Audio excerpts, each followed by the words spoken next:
Hello everyone, I am Tathagat Avtar, currently a first year MBBS student at AIIMS New Delhi। तो NEET 2025 होने के बाद comment में हर किसी का एक ही सवाल है कि हमें नीट 2026 के लिए कौन से रिसोर्सेज फॉलो करने चाहिए, क्या ओल्ड रिसोर्सेज सफिशिएंट है और हमें नीट 2026 के लिए क्या एक्स्ट्रा रिसोर्सेज फॉलो करना चाहिए। आपको इन सारे सवालों का जवाब इस वीडियो में मिलेगा। मैं आपको वो लिमिटेड रिसोर्सेज बताऊंगा जिसे आप करके नीट 2026 के अंदर आप एक गुड रैंक लेके आ सकते हो। तो चलिए वीडियो को शुरू करते हैं। रिसोर्सेज डिस्कस करने से पहले हम कुछ पॉइंट्स डिस्कस करते हैं। तो फर्स्ट पॉइंट है रिसोर्सेज शुड बी लिमिटेड। देखो स्टार्टिंग में होता क्या है कि हम जोश में जब चैप्टर शुरू करते हैं तो एक चैप्टर के लिए काफी सारे रिसोर्सेज फॉलो करते हैं। जस्ट इमेजिन फिजिक्स ही बना रहे हैं तो 3-4 रिसोर्सेज से फॉलो कर रहे हैं। फिर जब आगे मूव ऑन हुआ तो फिर 2 रिसोर्सेज, फिर 1 रिसोर्सेज, फिर कोई रिसोर्सेज नहीं। इससे होता क्या है, एक पिरामिड बनता है और आपके एंड के चैप्टर्स क्या हो जाते हैं, वीक रह जाते हैं। तो ट्राई करो कि रिसोर्सेज फिक्स कर लो अपने। मान लो 3 रिसोर्सेज फिक्स करा तो उस 3 रिसोर्सेज को एंड तक करो, या 2 रिसोर्सेज फिक्स करा तो उस 2 रिसोर्सेज को एंड तक कंप्लीट करना है ताकि आपके चैप्टर्स इक्वली स्ट्रांग हो पाए। क्योंकि नीट में हर एक चैप्टर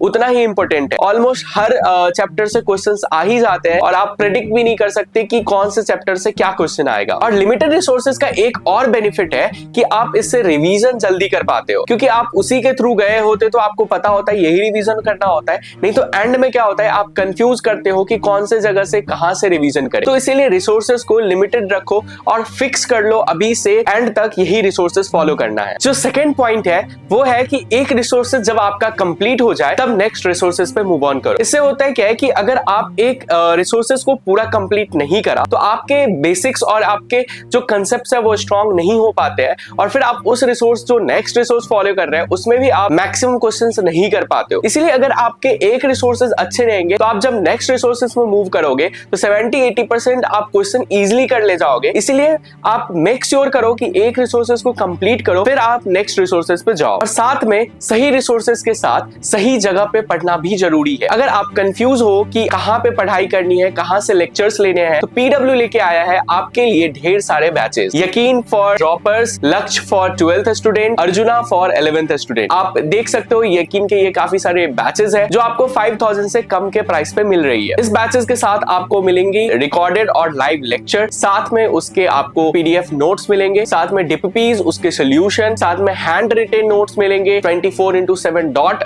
फैसिलिटीज मिलेगी और टाइम टू टाइम पे आपका टेस्ट होता रहेगा और साथ में AITS भी मिलेगी। और हर बैचेस के साथ अपना उसका एक मॉड्यूल भी है। अगर आपको बैच परचेज करना है तो आप डिस्क्रिप्शन में दिए हुए लिंक पे जाके आप बैच को परचेज कर सकते हो। साथ में अगर आप मेरा कूपन कोड यूज करते हो अवतार AWATAR तो आपको मिलेगा एक्स्ट्रा डिस्काउंट। तो अब टॉपिक पे वापस आते हैं। अब हम डिस्कस करते हैं कौन से रिसोर्सेज हमारे लिए इंपॉर्टेंट है। तो सबसे पहले हम डिस्कस करेंगे फिजिक्स को लेके। तो फिजिक्स में मैंने हर बार कहा है और इस बार भी कह रहा हूं कि सबसे फर्स्ट रिसोर्स जो आपका होना चाहिए वो आपके नोट्स होने चाहिए, क्योंकि नोट्स में जो होते हैं most of the concepts covered रहते हैं। तो आप ट्राई करो कि सबसे पहले आप नोट्स को पूरी तरीके से कंप्लीट करो, जिससे आपका एक कंसेप्ट बिल्डअप हो जाए और जब किसी भी बुक पे आप जाओ तो उसके 70-80-85% क्वेश्चन जो है आप इजिली कर ले जाओ। सबसे पहले क्लास नोट्स करना है, उसके बाद आपको कोई भी मॉड्यूल्स लेनी है। मॉड्यूल्स आप किसी भी कोचिंग की ले सकते हो, कोई दिक्कत नहीं है। आपको जो भी कंफर्टेबल, जो भी पसंद आए वो आप मॉड्यूल्स परचेज कर सकते हो। उसके बाद आपको PYQ सॉल्व करना है। PYQs के लिए आप यूज कर सकते हो एक तो नीट का PYQ और साथ में आपको जेई के PYQs करने हैं। जेई के PYQs आपके कंसेप्ट को स्ट्रॉन्ग करते हैं। किसी अदर बुक बनाने से बेटर है कि आप जेई के PYQs करो, क्योंकि उसके जो क्वेश्चंस होते हैं वो आपके कंसेप्ट्स को बिल्ड करते हैं रादर देन कि आप फॉर्मूला बस यूज करे जा रहे हो। और इसके बाद भी अगर आपके पास टाइम है तो फिर आप NCERT के इन टेक्स्ट वाले क्वेश्चंस पहले करो, जो सॉल्व्ड एग्जांपल क्वेश्चंस है उनको पहले देख सकते हो। एक्सरसाइज में कुछ टफ क्वेश्चंस रहते हैं, उन्हें स्किप भी कर सकते हो, बट आप एक बार इन टेक्स्ट क्वेश्चंस को देख लेना अगर आपके पास टाइम हो तो। केमिस्ट्री में बात करो तो केमिस्ट्री में 3 पोर्शन है आपके पास। फर्स्ट जो है आपके पास फिजिकल है। फिजिकल केमिस्ट्री को फिजिक्स की तरह ही करना है। सबसे पहले आपको उसके क्लास नोट्स करने हैं, उसके बाद आप मॉड्यूल्स करो और उसके बाद आप एक बार NCERT के इन टेक्स्ट क्वेश्चन और एक्सरसाइज क्वेश्चंस को कंप्लीटली करो, क्योंकि फिजिकल केमिस्ट्री में ऐसा होता है कि वो मोस्ट ऑफ द क्वेश्चंस जो होते हैं वो NCERT के ही बेसिस पे आते हैं, उसी के डेटा चेंज कर देते हैं और सम टाइम तो डेटा भी सेम डाल के वो क्वेश्चंस को पूछ लेते हैं। तो इतना आप करोगे और इसके बाद भी अगर आपके पास टाइम है, नीट के PYQs तो आपको करना ही है, साथ में आप जेईई मेन के PYQs कर सकते हो। फिर आती है ऑर्गेनिक। ऑर्गेनिक केमिस्ट्री में आपको सबसे पहले क्लास नोट्स, उसके बाद आपको NCERT करनी है। इसमें पहले NCERT के इन टेक्स्ट क्वेश्चन, सॉल्व्ड एग्जांपल और जो बैक एक्सरसाइज एक्सरसाइज है उनको कंप्लीट करना है। उसके बाद आपको कोई मॉड्यूल सॉल्व करनी है। अगर आपको मॉड्यूल्स ना करना हो या फिर एक्स्ट्रा आपको प्रैक्टिस की जरूरत हो तो MS चौहान नीट आप कर सकते हो, बट मुझे नहीं लगता इतना ज्यादा जरूरी है। उससे बेटर मेरे को लगता है कि आप जेई का PYQs करो। फिर भी आपको अगर बहुत ज्यादा प्रैक्टिस करनी हो तो आप MS चौहान बुक यूज कर सकते हो, वो तो बहुत ही ज्यादा अच्छी किताब है। फिर आए इनऑर्गेनिक। तो इनऑर्गेनिक में आपने इस बार भी देखा कि मोस्ट ऑफ द क्वेश्चंस जो थे वो NCERT से ही थे। तो आपको जस्ट है कि आपको NCERT को डीपली पढ़ना है, अच्छे से पढ़ना है,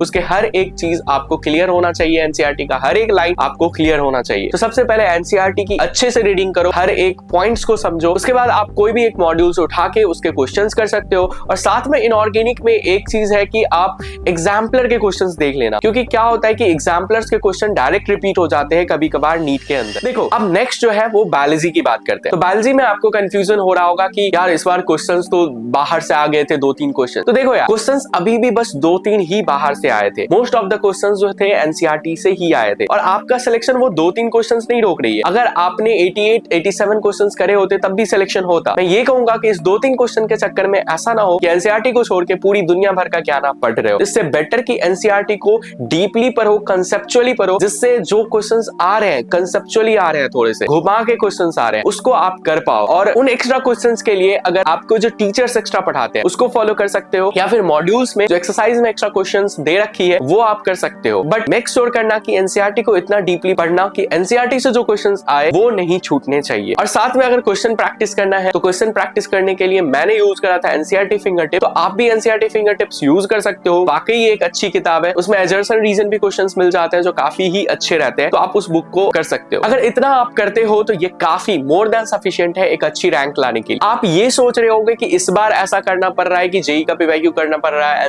एग्जाम्पलर करने पड़ रहे हैं, ऐसा नहीं है। हर साल हर कोई करता है जिसको एक बेटर रैंक चाहिए होता है। फर्क इतना है कि जिनका ड्रीम सिलेक्शन होता है वो नहीं करते थे, वो PYQs करके भी चले जाते थे। बट मोस्ट ऑफ द लोग, यहाँ भी मेरे को फ्रेंड से बातें होती है जो एम्स के अंदर है, तो मोस्ट ऑफ द लोगों ने जेई के PYQs किए होते हैं। उनके कॉन्सेप्ट जो होते हैं ऑलरेडी बहुत ही स्ट्रॉन्ग होते हैं। तो इसीलिए ये हमेशा से ही करते आ रहे हैं जिनको एक बेटर रैंक चाहिए। बस फर्क इतना है कि अगर आपको अभी सिलेक्शन भी चाहिए तो एक अच्छी रैंक चाहिए, तो आपको इन सब चीजों को करना पड़ेगा जो आपके कंसेप्ट्स को स्ट्रॉन्ग करेंगे, ताकि पेपर कैसा भी फ्यूचर में आए आप उस पेपर को कर पाओ और एक अच्छी रैंक ले पाओ। तो इस वीडियो में इतना ही, फिर मिलेंगे किसी और वीडियो में। कमेंट में सजेस्ट करना कि आपको कौन सा वीडियो चाहिए। इस वीडियो में इतना ही, तब तक के लिए बाय।